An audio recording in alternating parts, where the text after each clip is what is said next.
자, 오늘의 3위와 4위 소식도 알아보겠습니다. 자, 삼성동 자택 분위기 지금 어떤지 좀 궁금한데요. 이유종 기자와 한번 얘기를 나눠볼까요? 네. 자, 이 시간 현재 박근혜 전 대통령의 삼성동 자택 화면이 저희가 라이브로 들어오고 있습니다. 지금 이 화면 보면서 좀 설명을 해주시죠. 오늘 분위기는 어떻습니까? 영장 청구가 된 이후에. 네, 지금 상황으로는 되게 조용해 보입니다. 화면으로는 그런데 사실상 외곽에서는 좀 다른 일이 많이 벌어지고 있습니다. 네. 삼성동 자택에는 지지자들이 오늘 모였고요. 구속영장이 청구되자 이 사람들이 글을 보는 즉시 구속영장이 청구되자 박사모 인터넷 카페에 글을 보는 즉시 자택으로 모이라 이런 공지가 떴습니다. 네. 그래서 시간이 지날수록 사람들이 굉장히 많이 늘어나고 있는 추세입니다. 그래서 실제로 거기에는 이렇게 경찰이 대치를 하면서 그 시민들을 보고 있습니다. 네. 여기는 그 경비 병력이 매우 증강했습니다. 그래서 오후 1시부터 3개 중대가 경찰이 추가가 배치돼서 총 6개 중대가 배치된 상황입니다. 네. 자, 지금 이 화면에서 왼쪽은요, 영장이 청구되기 전에 저희가 촬영했던 과거의 화면이고요. 지금 오른쪽 화면은 이 시간 현재 삼성동 자택 주변의 화면을 실시간으로 함께 보고 계십니다. 그러니까 검찰이 박근혜 전 대통령에 대한 영장을 청구했다라는 소식이 오늘 알려진 이후에 이제 박근혜 전 대통령을 지지하는 시민들이 지금 몰려와 있고 혹시 있을지 모르는 돌발 상황에 대비하기 위해 경력이 매우 배치된 상태다라고 지금 이 시간 현재 화면을 보면서 설명을 드리고 있습니다.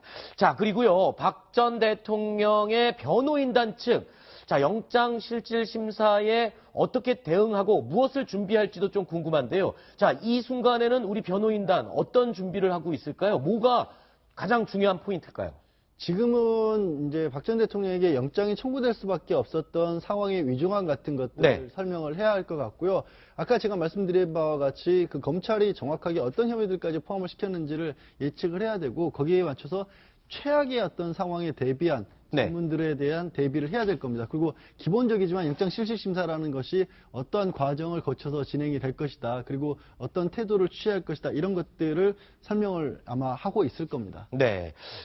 지금 박 전 대통령의 대리인단 측, 변호인단이요, 대통령 검찰 소환된 21일 이후에 아무도 지금 삼성동 자택에 방문하지 않은 것으로 알려지고 있거든요. 글쎄요, 저희가 확인한 바로는 지금 그런데 그렇다면 구속영장 청구에 대해서 어떤 입장이 분명히 있었던 거 아닐까요? 그렇다기보다는요, 대부분의 경우에 이렇게 예단하는 것 자체가 의미가 없을 수가 있습니다. 영장 청구라는 것 자체가 아주 긴박한 순간 아니겠습니까? 그 긴박한 순간을 또 변호인은 머릿속으로 이런 것들 저런 것들을 계산하지만 당사자 같은 경우는 그게 잘 되지가 않습니다. 예행 연습이라는 것 자체가 안 돼요. 상황이 임박했었을 때 이런 것들을 맞추고 또 이전에 수사에 필요한 상황들은 사실 지난번 수사를 하는 상황에서 다 대비를 했던 거지 갑작스럽게 지금 달라질 수 있는 게 없기 때문에 이제는 추가적으로 뭔가 며칠 여유를 두고 준비하는 그런 거 외에는 할 수 있는 게 없습니다. 네. 자, 검찰이 박 전 대통령에 대한 구속영장을 청구했다라는 소식이 알려지자 자유한국당의 일부 의원들, 특히 친박 의원으로 알려진 인사들 몇 명이 긴급 기자회견을 열었습니다. 그리고 이런 말을 했습니다. 함께 들어보시겠습니다. 궁궐에서 쫓겨나 사저에서 눈물로 지새는 여인에게 사약을 내리는 격입니다. 그만하면 됐습니다. 탄핵 사건 때문에 상심한 국민들의 가슴에 대못을 받고 있는 겁니다.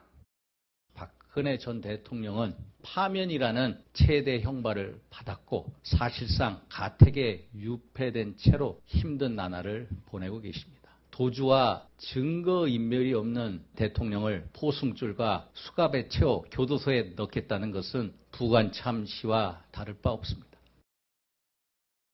자, 매우 안타깝고 억울하다라는 심정을 토로하고 있는데 강경석 기자 어떻게 들으셨습니까? 아무래도 친박 의원들 같은 경우는 이번 주 토요일 태극기 집회에서도 구속을 하면 안 된다라는 주장을 굉장히 강하게 해왔습니다. 그러다 보니까 오늘 이제 구속영장 청구 소식이 알려지자 김진태 의원 지금 대선 경선에 나서고 있죠. 긴급 기자회견을 잡고 직접 지지자들, 보수 지지층들에게 호소할 수 있는 어떤 그런 메시지를 내놨고 윤상현 의원도 뭐 잘 아시다시피 가장 박 전 대통령과 가까운 인사라는 거를 본인이 이렇게 스스로 자천차천 다 말을 하고 다니기 때문에 오늘도 나서서 저렇게 또 박 전 대통령을 호위하는 듯한, 옹호하는 듯한 그런 발언을 한 걸로 보입니다. 네.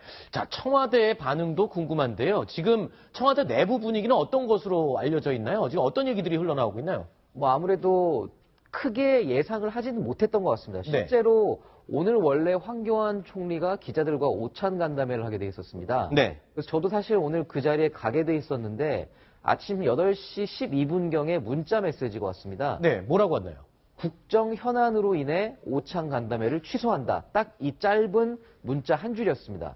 그래서 사실 총리실 관계자들에게 전화도 하고 물어봤는데 이 사람들이 내놓는 반응이 굉장히 좀 이례적이었습니다. 네. 평소 같으면 그런 보도가 되지 않을 걸 전제로라도 설명을 잘 해주는데 그냥 딱 그 한마디만 하고 자기도 뭔가 전해 듣지 못했다.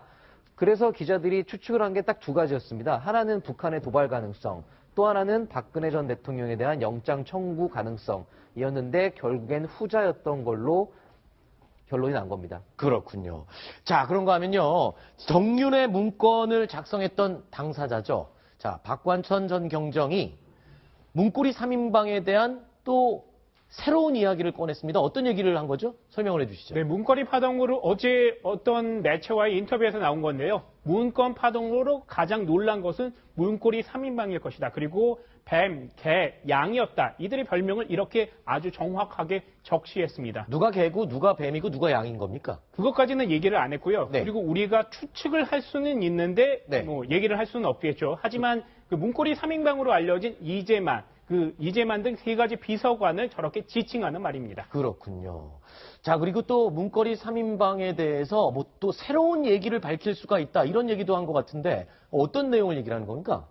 네, 인터뷰 만료에 그런 얘기를 했는데요. 아직은 내가 더 이상 얘기를 하지 않고 있다. 하지만 나도 뭔가를 가지고 있다. 그리고 김기춘 전 대통령 비서실장이 사죄하지 않으면 이것을 추가적으로 내가 공개할 수도 있다. 이런 말을 했습니다. 그렇군요.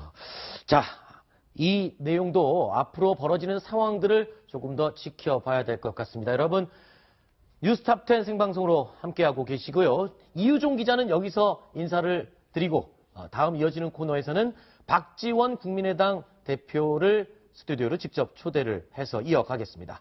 이유종 기자 고생했습니다.